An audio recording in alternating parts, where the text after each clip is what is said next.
இன்றைக்கி கடவுள் நம்மளுக்கு கொடுத்துருக்க வசனம் எபிரேயரின் புத்தகம் 6:17.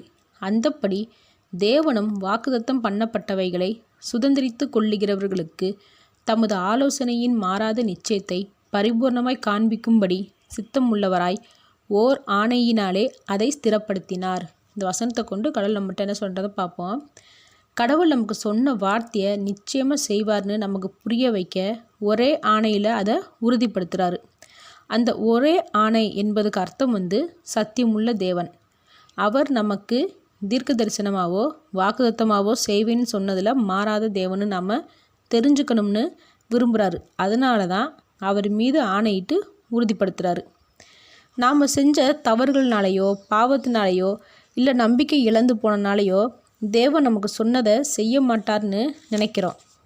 அதுக்காக தான் தேவன் நமக்கு செய்யணும்னு நினச்ச காரியத்தை தீர்க்க தரிசனமாகவோ இல்லை வாக்குத்தத்தம் மூலியமாகவோ நமக்கு தெரியப்படுத்தி நமக்கு நம்பிக்கை கொடுக்குறாரு. அதே சமயம் நாம் செஞ்ச தப்புகளை பாவங்களை திருத்திக்கிட்டோம்னா நமக்கு செய்வேன்னு கொடுப்பேன்னு சொன்ன காரியத்தை நம்மளை ரொம்ப நாளாக காக்க வைக்காமல் சீக்கிரம் கொடுப்பாரு. மேலும் மேலும் தவறு செஞ்சால் மட்டும்தான் தண்டிப்பார். அவர் மீது ஆணையிட்டு சொன்ன எந்த வார்த்தையும் ஒருபோதும் தவறி போகாது. ஆமேன்.